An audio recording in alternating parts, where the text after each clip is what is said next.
acompanhe com o dedo na Bíblia a leitura da palavra de Deus. Amém, amados? Amém. Lição de número 11, a primeira viagem missionária, aula 2. E nós teremos como texto base Atos 13, do verso 13 ao verso 43. Atos capítulo 13, do versículo 13 ao 43. Vamos fazer a leitura da seguinte maneira, amados. Eu leio 3 versículos da palavra, um irmão lê a seguir, eu volto a ler 3 novamente, e assim sucessivamente até o final, tá bom? É um texto longo e a gente procura abreviar um pouco. Amém, queridos? Amém. Então, Atos dos Apóstolos, capítulo 13, do verso 13, diz assim: E navegando de Pafos, Paulo e seus companheiros dirigiram-se a Perge da Panfilha, e João, porém, apartando-se deles, voltou para Jerusalém. Mas eles, atravessando de Perge para Antioquia da Pisídia, indo num sábado à sinagoga, assentaram-se. Depois da leitura da lei dos profetas, os chefes da sinagoga mandaram dizer-lhes: Irmãos, se tem alguma palavra de exortação para o povo, dizei-a. Versículo 16. E levantando-se Paulo e pedindo silêncio, com a mão disse: Varões israelitas, e o que temeis a Deus, ouve. O Deus deste povo de Israel escolheu nossos pais e exaltou o povo durante a sua peregrinação na terra do Egito, donde os tirou com um braço poderoso, e suportando-lhes os maus costumes por cerca de 40 anos no deserto, e havendo destruído 7 nações na terra de Canaã, deu-lhes esta terra por herança. Verso 20. E depois disso, por quase 450 anos, lhes deu juízes, até ao profeta Samuel. Então eles pediram um rei, e Deus lhes deparou Saul, filho de Quis, da tribo de Benjamim, e isto pelo espaço de 40 anos. E tendo tirado a este, levantou-lhes o rei Davi, do qual também, dando testemunho, disse: Ajeita-te, Davi, filho de Jessé, homem segundo o meu coração, que fará toda a minha vontade. Da descendência deste, conforme a promessa, trouxe Deus a Israel um Salvador, que é Jesus. Versículo 24. Antes do aparecimento dele, João pregou a todo o povo de Israel um batismo de arrependimento. Mas, ao completar João a sua carreira, dizia: Não sou quem supondes, mas após mim vem aquele de cujos pés não sou digno de desatar as sandálias. Irmãos, descendência de Abraão, e vós outros, os que temeis a Deus, a nós nos foi enviada a palavra desta salvação. Pois os que habitavam em Jerusalém e as suas autoridades, não conhecendo Jesus, nem os ensinos dos profetas, que se leem todos os sábados, quando condenaram, cumpriram as profecias. Verso 28. E embora não achasse alguma causa de morte, pediram a Pilatos que ele fosse morto. Depois de cumprirem tudo o que a respeito dele estava escrito, tirando-o do madeiro, puseram-no em um túmulo. Mas Deus o ressuscitou dentre os mortos. E foi visto muitos dias pelos que com ele subiram da Galileia para Jerusalém, os quais são agora as suas testemunhas perante o povo. Versículo 32. E nós vos anunciamos que a promessa que foi feita aos pais, Deus a cumpriu a nós, seus filhos, ressuscitando a Jesus.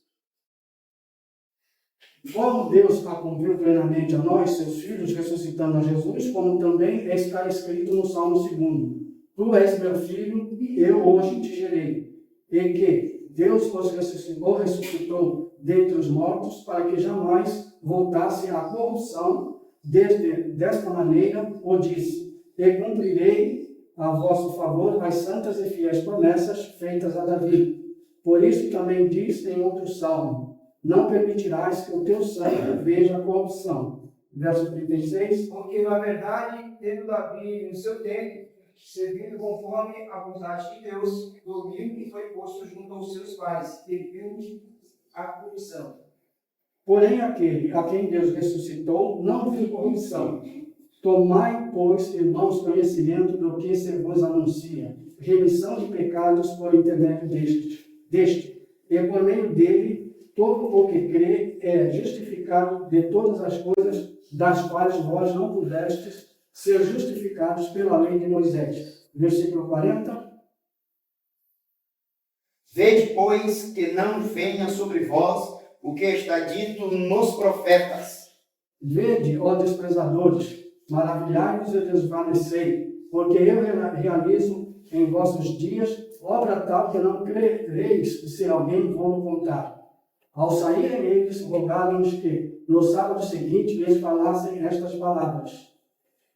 Despedida a sinagoga, muitos dos judeus e dos prosélitos piedosos seguiram Paulo e Barnabé, e estes, falando-lhes, os persuadiram a perseverar na graça de Deus. Versículo 30, verso-chave. Mas Deus o ressuscitou dentre os mortos. Amém, irmãos? Amém.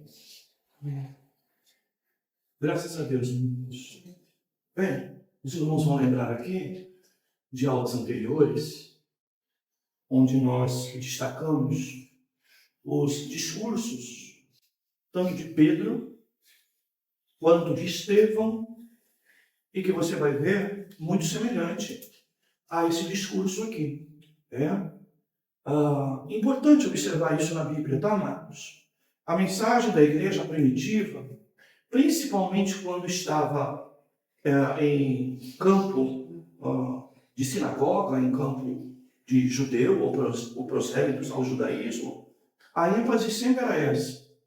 Era procurar mostrar toda a Escritura anterior a Cristo e mostrar então que Cristo é o cumprimento de todas as promessas de Deus, tá? Do Antigo Testamento. Entendem, amados?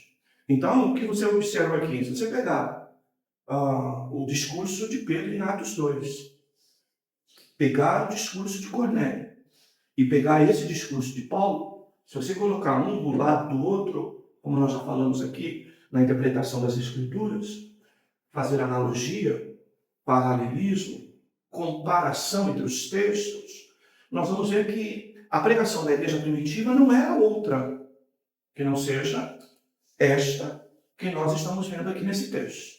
Tá, irmãos? Então veja, não há essa disposição, como há nas igrejas de hoje, ao modismo, aonde quem traz, né, uma coisa nova, descobridores da roda dos últimos dias, surpreende, entusiasmam as igrejas por conta das suas pregações, que são resultado, não é, de modismo, de novidades.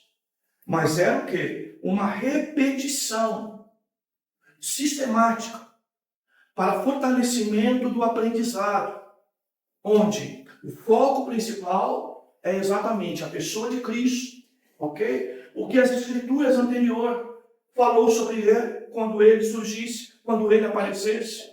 E quando ele aparece, então, reforçar princípios bíblicos a respeito desta realidade. Tá? Quando nós terminamos a aula passada, que é o verso 12 de Atos 13, vocês vão lembrar bem disso. Depois daquela situação toda lá, em que Elimas, ou Bar Jesus, ele persuadia, ou ele melhor, resistia à pregação do Evangelho.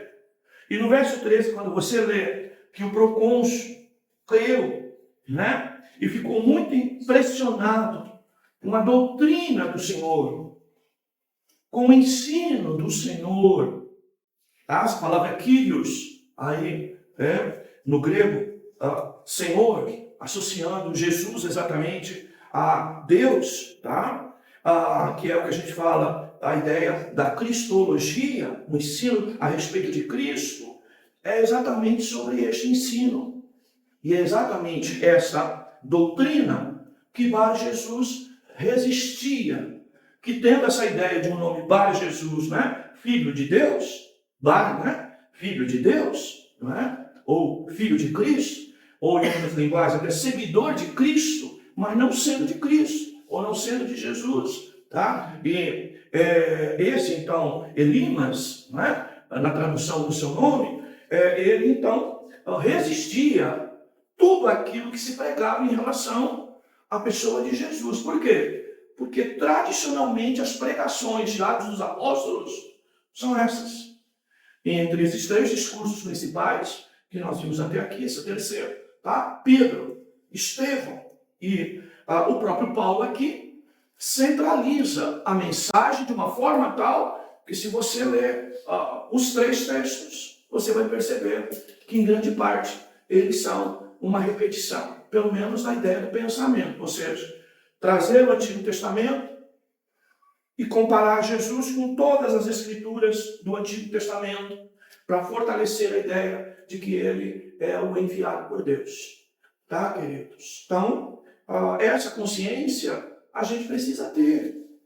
Tá, irmãos? Pregar o Evangelho é falar de Cristo, é anunciar Cristo, é mostrar que nele, e somente nele, há salvação. E quando a gente está em busca de outras conversas, a gente não entendeu o que é Evangelho. Ou a gente se afastou daquilo que é principal. E por isso que você vai ouvir com frequência, até aqui por nós, os que pregamos aqui, de que a Bíblia é cristocêntrica. Porque o assunto da Bíblia é Cristo. E se nós cremos em Cristo, temos que pregar a Cristo, ensinar a Cristo, cantar a Cristo, orar por meio de Cristo. Sempre. Tá, irmãos? Não existe outro caminho, não existe outro meio.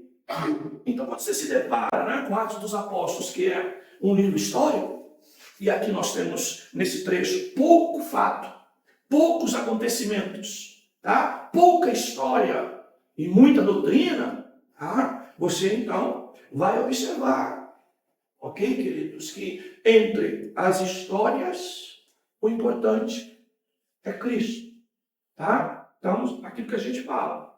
Se eu falar de Davi, eu preciso ver Cristo lá. Se eu falar de Abraão, eu tenho que ver Cristo lá. Se eu falar de Moisés, eu tenho que ver Cristo lá. Tá? Se eu ver, não é, Davi, eu tenho que ver Cristo lá. Se eu ver João Batista, eu tenho que ver Cristo lá.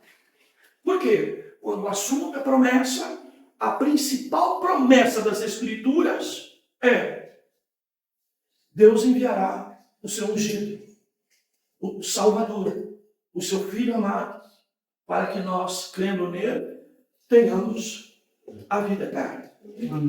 Tá, queridos? É interessante hoje, irmãos, o povo fica procurando promessa para ele, para ele, para ele, para ele. É a promessa do povo, o povo de Deus, para a igreja. E a principal promessa é que nós precisamos identificar que, se realmente estamos levando ela a sério e fazendo ela fazer diferença na nossa vida, é o crer na pessoa de nosso Senhor Jesus Cristo. Tá, irmãos?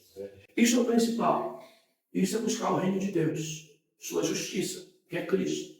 Tá bom, queridos? E descansar, que as demais coisas serão acrescentadas. Tá, queridos?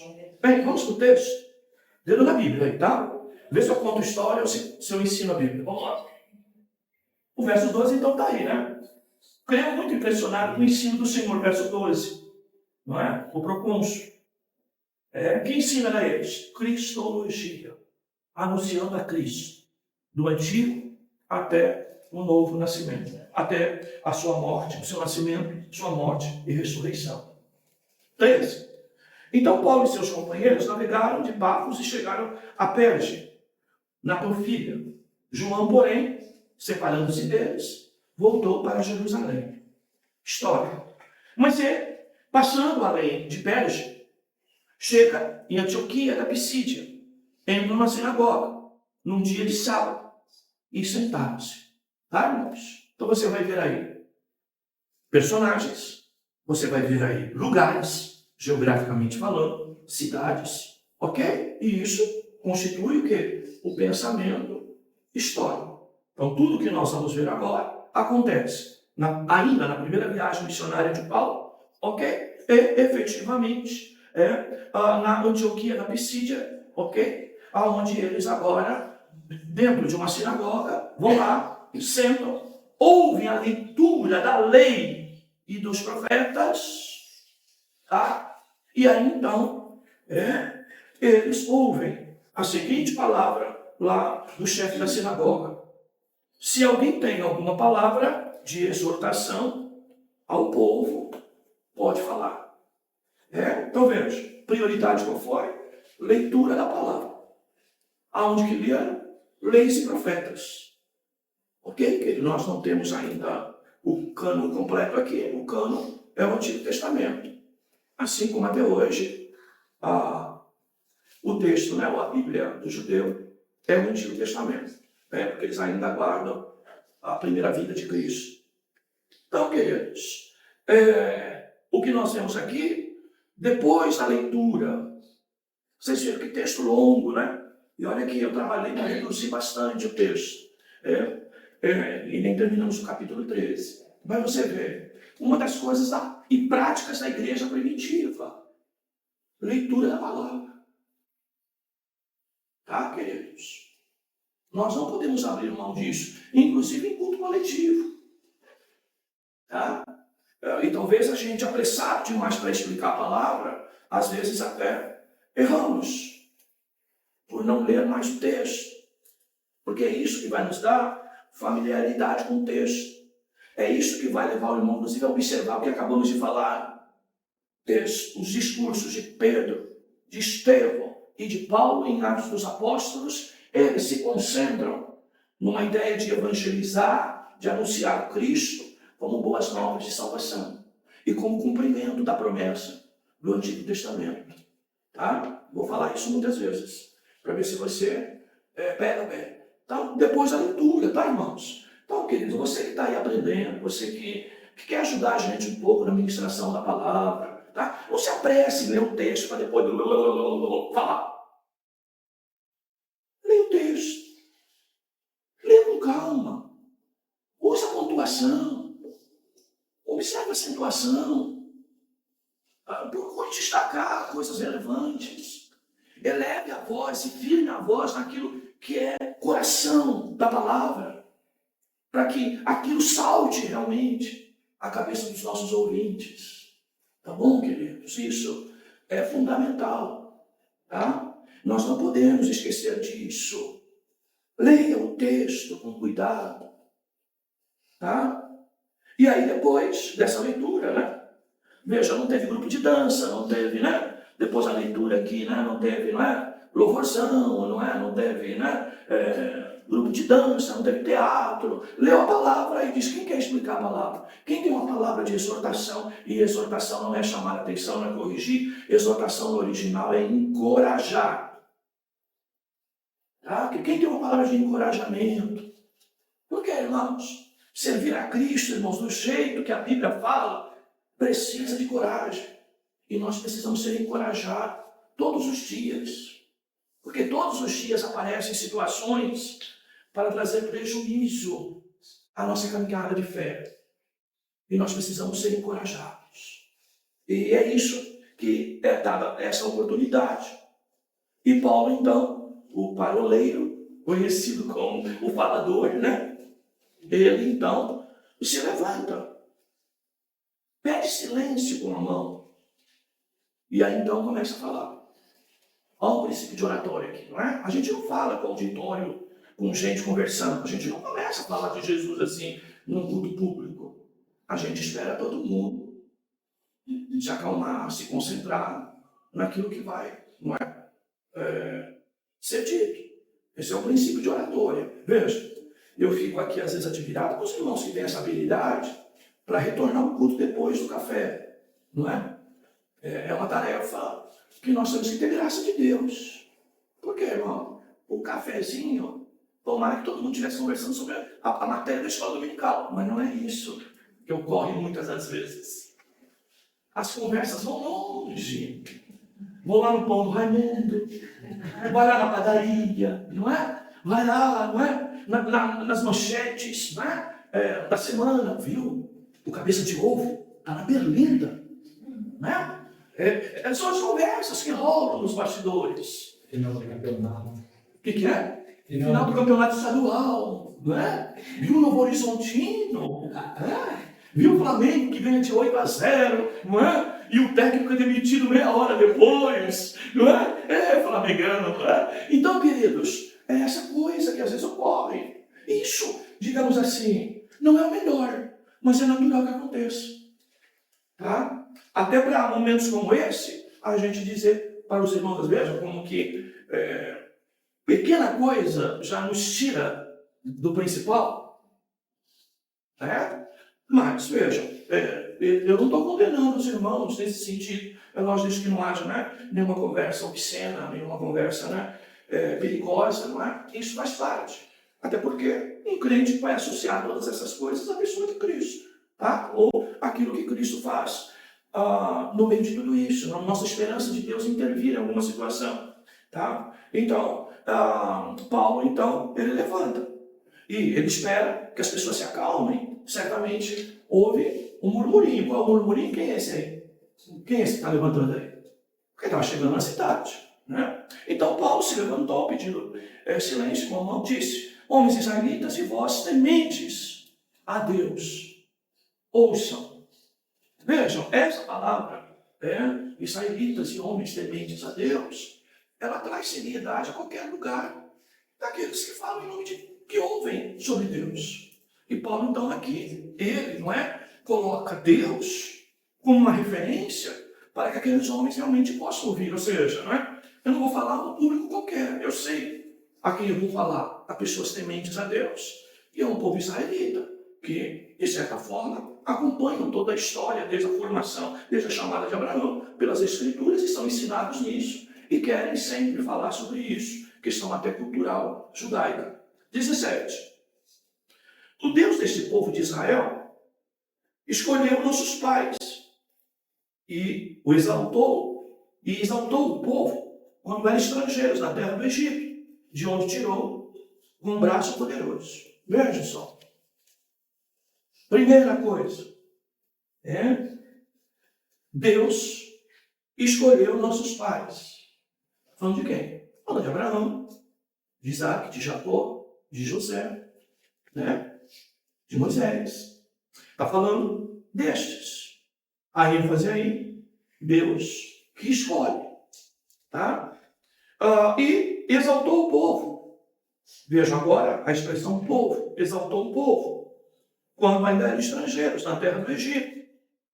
Tá? Essa palavra estrangeiros aqui, ela associa a conceitos, lógico, pagãos, de escravos na terra do Egito, de onde Deus os tirou com o braço poderoso. Veja, estou falando para um grupo de judeus. Vai falar do quê? De história judaica. Tá, irmãos? Você vai falar para um católico, aí vai falar de testemunho de Jeová. Vai falar de testemunho de Jeová, aí vai falar de adventismo. Vai falar com espírita, e aí põe no pano de fundo o catolicismo. Não. Tá? Vai falar com um cético, um incrédulo, ou até um agnóstico, não é? Como que você faz? Associar a palavra de Deus à fé daquela pessoa que está ouvindo. Isso é evangelho. Tá, irmãos? E aí ele continua. Ele suportou no deserto por quase 40 anos. Olha só. Deus o suportou no deserto por quase 40 anos. Mostrando, então, a própria dificuldade de um povo liberto do Egito se enquadrar na lei do Senhor, na palavra de Deus. Depois de destruir as 7 nações na terra de Canaã, deu-lhes o território delas por herança. Veja, uma coisa que é importante a gente ressaltar. Deus deu Canaã como herança ao povo que saiu do Egito, liderado por Moisés, né? E que agora Josué assume essa tarefa. Mas o fato de Deus dar por herança não significa dizer que não houve guerra, destruição, luta, batalha. Tá, queridos? É bom a gente entender essas coisas. Seja na antiga ou na nova aliança, o evangelho que nós tanto pregamos, que é graça de Deus, Tá, irmãos? Nós podemos enfatizar que é de graça. Mas alguém pagou o preço. Tá? E quem pagou o preço? Jesus Cristo. Isso tudo levou cerca de 450 anos. Depois disso, olha só, depois de Josué, o que você tem na Bíblia? Juízes. Até o profeta Samuel. Aonde nós vamos ver o quê? O surgimento de Davi. Vejam a sequência da Bíblia do Antigo Testamento aí. Então pediram um rei. E durante 40 anos, Deus lhe deu como rei Saul, filho de Quis, homem da tribo de Benjamim. Tá? Vejam aqui o Novo Testamento dizendo que Deus deu Saul. Não é o segundo coração de Deus. Mas Deus deu, e essa expressão Deus deu aqui é por conta da insistência do povo. Mas sempre Deus quis que Israel tivesse um rei, até porque Jesus é chamado Rei dos Reis. Vejam algumas quebras de paradigmas aí de entendimento das pessoas. Então Saul foi dado por Deus, e foi dado por Deus para quê? Para ensinar o povo. Ensinar o quê? Porque o povo queria um rei para ser o quê? Igual o quê? Aos gentios, às outras nações. Que quando tinham um rei, iam à guerra, conquistavam, cresciam, se desenvolviam. E sem um governo único na terra de Israel, o povo ficava como que famílias espalhadas, que a gente chama, a Bíblia chama de tribos, mas sem uma unidade para um progresso enquanto nação. E o povo queria isso, olhava para as nações gentílicas. Não, todo mundo tem rei, tem exércitos de batalha. Nós precisamos também. Mas o desejo de Deus dar um rei era para revelar o Salvador. E não para ser igual às nações. Tá, queridos? Bem, 22, estou resumindo, tá, irmãos? Depois tirou Saul. Quem tirou? Deus. Deus de Davi como rei. Do qual também testemunhou, dizendo: achei Davi, filho de Jessé, homem segundo o meu coração, que fará toda a minha vontade. O que é homem segundo o meu coração? Que vai fazer a minha vontade. Que nele a minha vontade será revelada. E qual a vontade de Deus revelada em Davi? Ele vai apresentar logo aqui. É o aparecimento, o surgimento de Jesus Cristo. Tá, queridos? Então, não é um Davi perfeito. Quem adultera, matou para encobrir, não é? Quando foi revelado, não é? A ele, não é? A situação lá das ovelhinhas. É? E ele dizendo, digno de morte. Está falando de quem? De quem? Dele mesmo. E está pronunciando que todos nós, em Cristo, somos dignos de morte. Esse é o mérito do ser humano. A morte. Isso só pode ser mudado através da pessoa de Cristo, que morreu em nosso lugar. Ele é a propiciação pelos nossos pecados. Sobre ele manifestou a ira de Deus que estava toda contra nós. Ele absorveu ali na cruz. Deus meu, por que me desamparaste? Da descendência deste, conforme a promessa, olha lá, Deus trouxe a Israel o Salvador Jesus. Tá? Antes do aparecimento dele, ou seja, aí vai pegar o último profeta. Quem é o último profeta? João Batista. Quem é o último profeta? João Batista. Antes do aparecimento dele, João pregou a todo o povo de Israel um batismo de arrependimento. Mas ao concluir seu ministério, João dizia: quem pensais que eu sou? Eu não sou o Cristo, mas logo depois de mim vem aquele a quem não sou digno de desatar a sandália dos pés. Tá, queridos? Então veja, o imediatamente anterior a Cristo, depois de muito tempo, não é? Aonde a voz de Deus se ouviu, que é o período interbíblico, Deus então traz, não é? Um novo profeta, o último, para anunciar que logo a seguir dele, ok? Estava vindo Cristo. Irmãos, filhos da linhagem de Abraão, olha só. trazendo o povo para ouvir a palavra e para entender a palavra. Vocês são os filhos da linhagem de Abraão. O que aqui está falando de quem? Ele está falando daquilo que Paulo chama muito de Israel étnico. Aqui está falando, na linguagem de ciência de hoje, está falando de jus solis, jus sanguinis. Tá? Israelitas de sangue. Tá? De linhagem.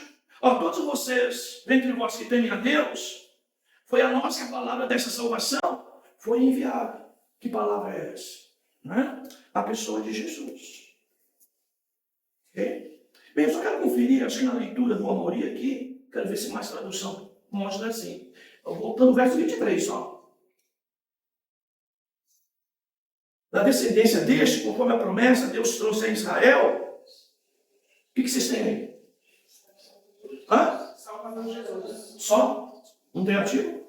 Antes do Salvador aí? Hã? O Salvador. Falando quem mais aí? Quem mais aí? Deus, Salvador Jesus.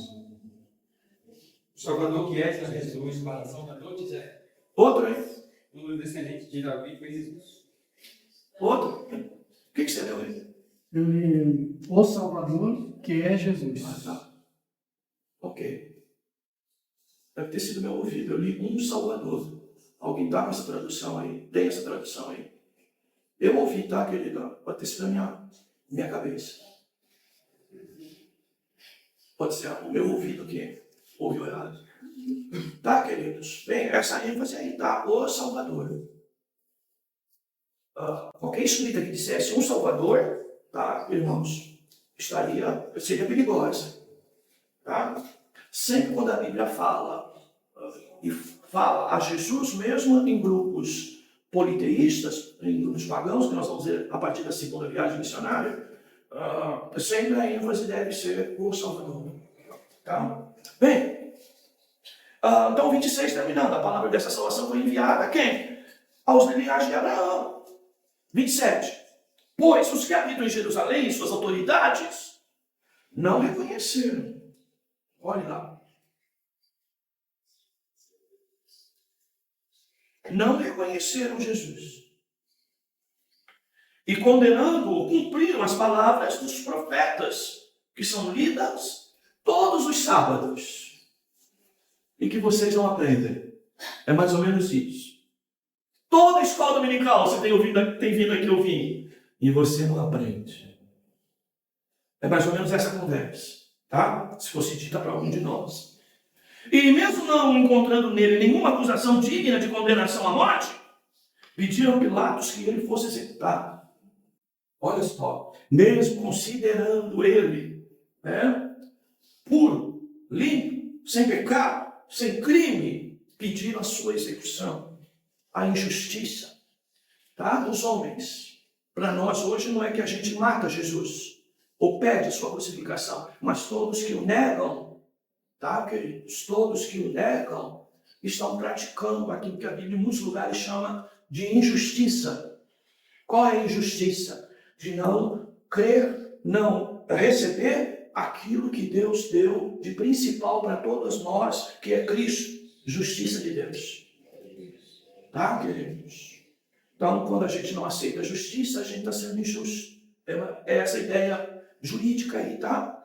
Quando terminaram de fazer todas as coisas que haviam sido escritas a respeito dele, tirando do madeiro, o puseram numa sepultura. Mas Deus o ressuscitou dentre os mortos. Olha lá. Nasce Jesus, ele é resultado de toda a promessa do Antigo Testamento, tá? O povo não aceita, o povo o mata, não é? Mas Deus o ressuscitou dentre os mortos. Ele foi visto durante muitos dias pelos que haviam subido com ele da Galileia para Jerusalém, os quais agora são suas testemunhas para o povo. Olha aqui, eles estão falando das testemunhas, daqueles que viram Cristo sendo crucificado, morto, sepultado e agora ressurreto. Tá? Então ele começa a dar prova contra prova a respeito do que está falando. E nós vos anunciamos as boas novas, a promessa feita aos nossos pais, a qual Deus cumpriu para nós, filhos deles, ressuscitando Jesus, como está também escrito no segundo Salmo: Tu és meu filho, hoje te gerei. E quanto a tê-lo ressuscitado dentre os mortos, para nunca mais voltar à deterioração, Deus então falou, olha só, uma ressurreição gloriosa, aonde as evidências da natureza humana em Jesus, ela se reveste também de uma imortalidade para servir inclusive de modelo para nós. Ele é o primogênito entre os mortos. Jesus não ressuscita como Lázaro, não ressuscita, né, como o filho da viúva de Naim, não ressuscita, né, como a filha de Jairo. Não. Jesus ressuscita, ok, queridos, para nunca mais voltar à deterioração. E Deus falou: eu vos darei as santas e fiéis bênçãos de Davi.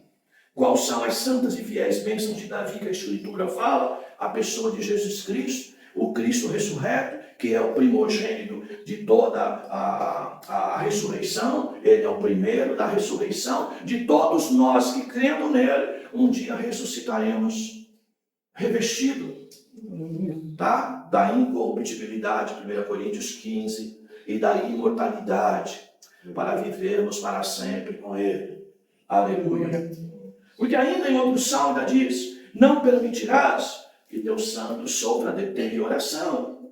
Tá? Porque Davi, depois de servir a sua própria geração pela vontade de Deus, adormeceu e foi posto junto a seus pais e sofreu deterioração. Está falando do quê? Do corpo de Davi. Tá, queridos? Que apesar de ser antítipo, ou seja, uma referência à pessoa de Jesus, ele sofre a deterioração. Mas aquele a quem Deus ressuscitou não sofreu nenhuma deterioração. Tá, queridos?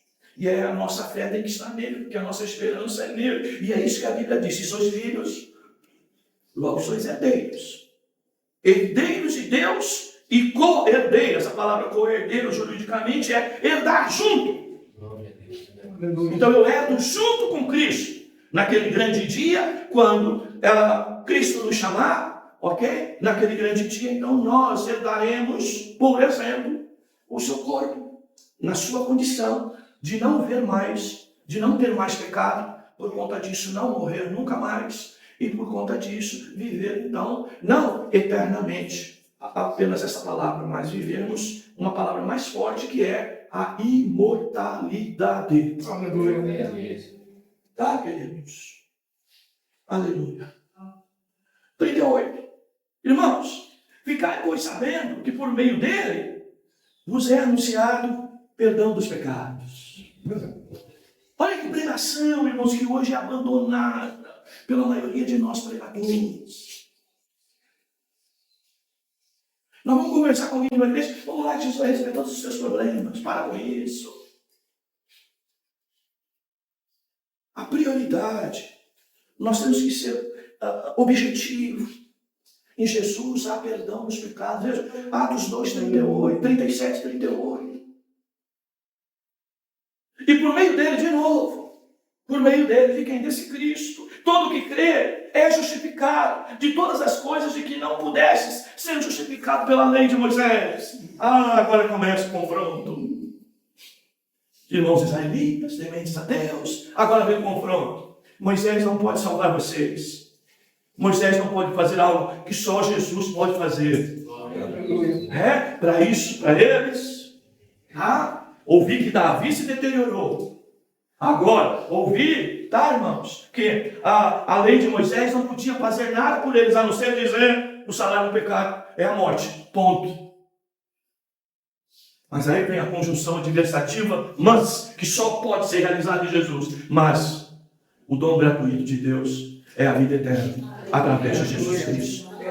Ou seja, a primeira parte: quem não crê está condenado. Mas quem crê em Jesus, pela fé nele, está justificado, está perdoado. Isso é pregação do Evangelho. Glória a Deus. Tá, queridos? Tomai cuidado para que não venha sobre vós o que foi falado a Moisés, ou melhor, os profetas.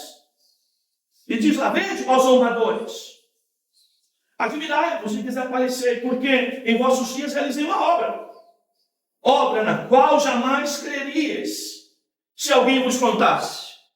Olha lá, está falando do quê? Aqui, efetivamente, da obra de Cristo. Tá? Quando vinham saindo, muitos rogavam que lhe repetissem essas palavras no sábado seguinte. Sabe qual é o pedido aqui, irmãos? Para que volte a ler, ou melhor, a pregar a mesma palavra. Ou seja, a respeito de Jesus, que as Escrituras do Antigo Testamento prometiam, a realização em Jesus e a obra de Cristo no Calvário e sua ressurreição. Por favor, nos repete essa mensagem. Aí hoje a gente prega isso na igreja. Eu penso que aqui isso não ocorra, tomara que não ocorra com a maioria, pelo menos.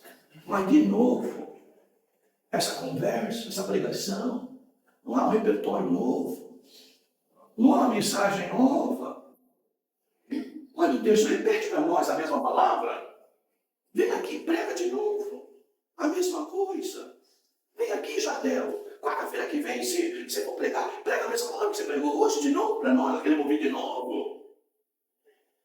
Ah, irmãos, é esse Jesus, irmãos, e é essa palavra que você tem que crer, que quando é degustada, realmente dentro desse contexto, de um Deus que se revela, a pessoa quer ouvir isso sempre.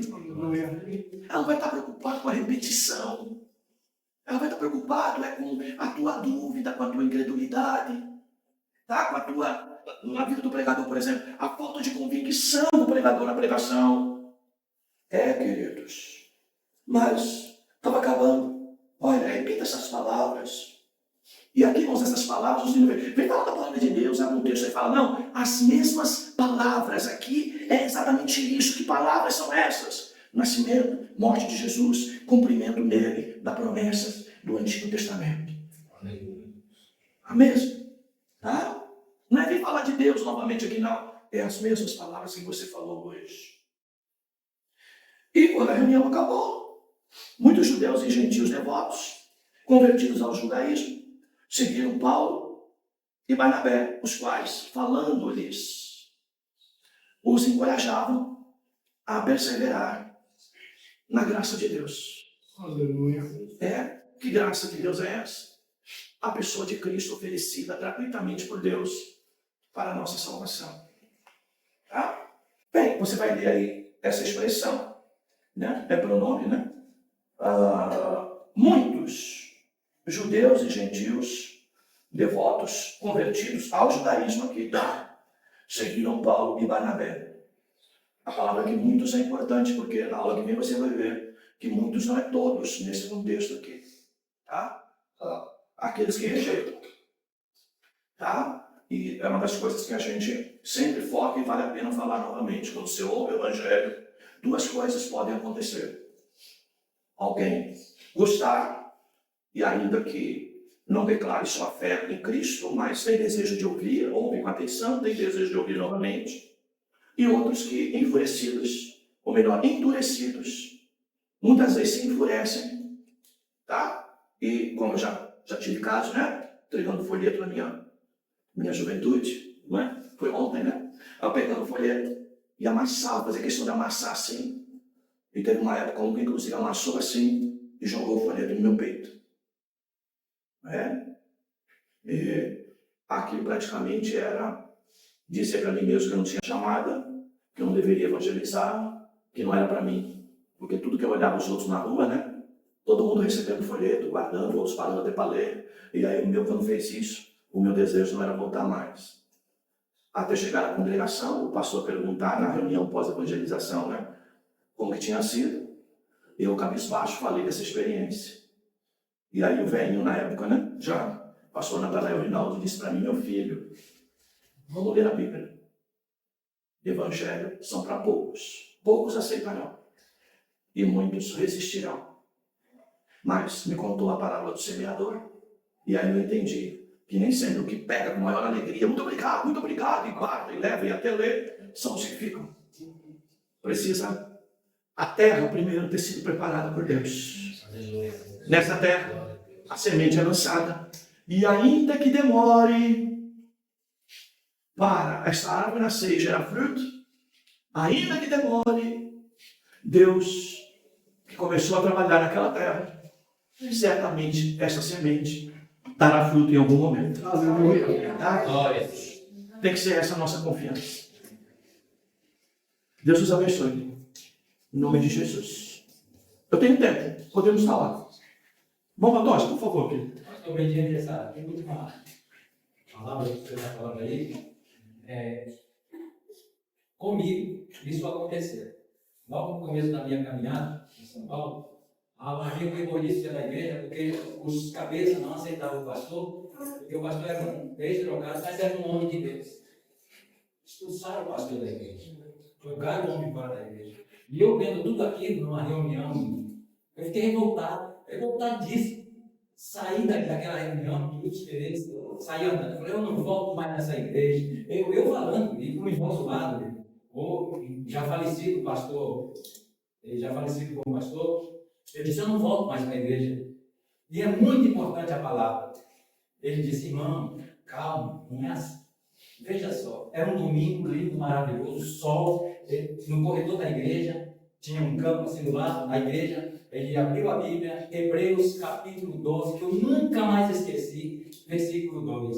Irmão, olha que a Bíblia é Deus. Ele leu para mim e disse, e levantou e disse assim, olhai para o autor e consumador da fé, porque Jesus não há sombra de dúvida de Jesus. Aquilo ali, sabe, foi como tirasse de mim toda aquela amargura, tristeza daquilo ali. Ele falou, vamos caminhar, irmão, porque Deus vai trabalhar com esses homens. Depois que aconteceu, eu não vou contar, porque isso aí não vem na questão. Mas é essa palavra que nos traz a realidade. Então, o pastor Nathanael falou, irmão, vamos ler a Bíblia. E quando a gente lê a Bíblia, eu digo, o senhor falou assim, que eles pediram para repetir a mensagem.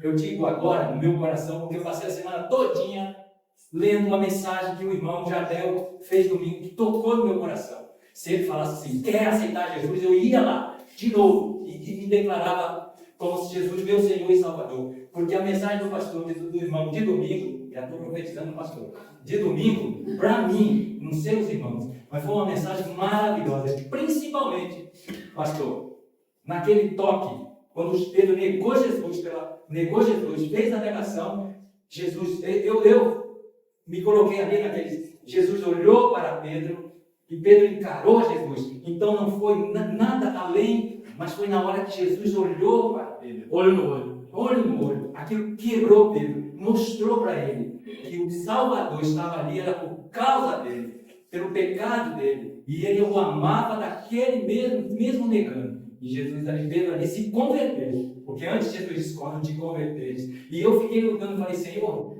será que eu estou convertido? Eu fiquei lendo aquilo a semana todinha e hoje eu ainda fui lá ler, pesquisei, do mesmo jeito para o irmão. Eu falei assim, será? Eu falando comigo. Porque ontem eu tive uma conversa com um irmão e ele até falou, eu não sei se eu sou salvo. Eu digo, eu só comigo. Ele, você é, porque pelos teus frutos você tem demonstrado. Foi o Raimundinho. Estava meio. Aí eu quando fui lá assistir a lojinha dele. Então, é isso, meu irmão. O inimigo põe a dúvida, mas a palavra quebra, joga por terra toda e qualquer dúvida. Por isso que é importante a gente estar do lado de um irmão que precisa de ajuda. Se você precisa, peça. Se eu precisar, eu peço ajuda. Se o irmão precisar, peça, a gente conversa. Somos todos iguais. Nossa, a diferença, o problema. Mas a gente, com a palavra de Deus, a gente leva. Falei demais. Levantou a mão, Salete? Não. Só ajeitou o cabelo. Deus abençoe vocês, queridos. Dê graça a todos vocês. O nome de Jesus, querido, e o que ele representa, óbvio, tem poder. Poder para salvar. Tá? Não fique preocupado com muito dicionário, muito vocabulário, muita habilidade, né? Muita argumentação. Tá? Pega o simples. Fala de Jesus. Mostra que Jesus é o Salvador. E deixa que quem convence é o Espírito Santo. Aleluia. Tá bem, queridos? Baixa a tua cabeça. 2 minutinhos de oração silenciosa. Você ouviu a palavra, aplica ela na tua vida.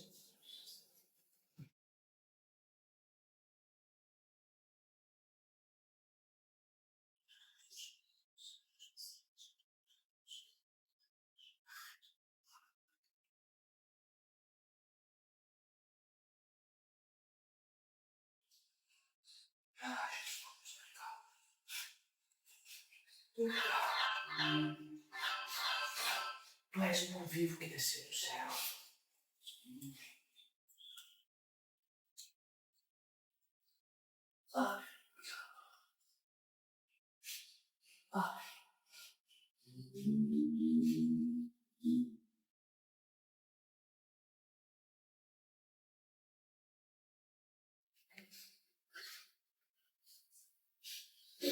Obrigado, Senhor. Obrigado. Senhor, te agradecemos pela tua palavra.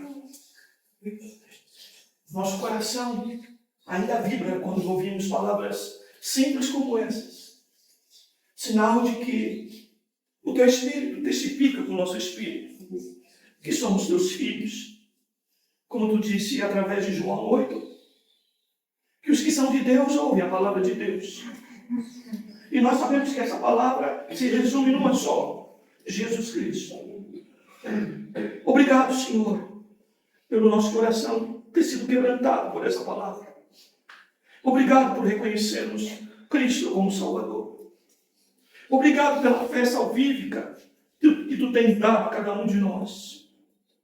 E se porventura no meio de nós há alguém que ainda tem dúvida a respeito disso, te revela na simplicidade da tua palavra, para que nós possamos dizer: não foi o pregador, foi a palavra, foi o Espírito Santo que convenceu. Aleluia! Faz isso, Senhor, no meio de nós. Não só aqui dentro, mas lá na nossa casa, lá na nossa parentela, naquele colega de trabalho que nós amamos e que por vezes resiste ao Evangelho. Ó Senhor, para tantos que nós gostaríamos de falar, mas às vezes não temos coragem. Nos encoraja, nos anima, para que possamos falar deste tão grande nome.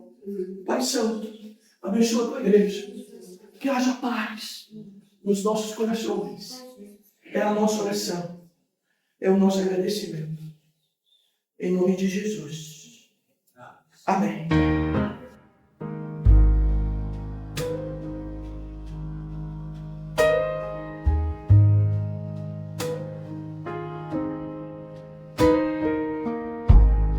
Eu trouxe minhas promessas, meus planos, minhas versões. Tentei subir sozinho, tropeçando em minhas razões. Carrego culpa antiga, tão pesada em minhas mãos. Até sentir teu toque, desarmando meu coração. Tua graça me achou na escuridão, me tomou pela mão, me pôs de pé. Tua cruz desfez o peso, a acusação. Só tu, Jesus, podes me salvar. Só tu, Jesus, podes me salvar.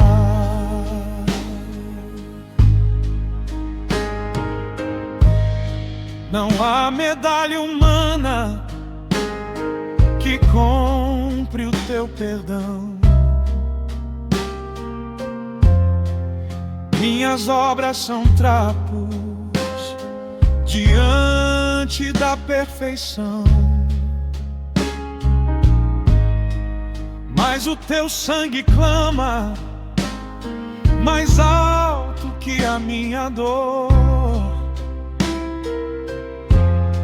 E o Espírito me mostra quem eu sou em teu amor. Tua graça me achou na escuridão, me tomou pela mão,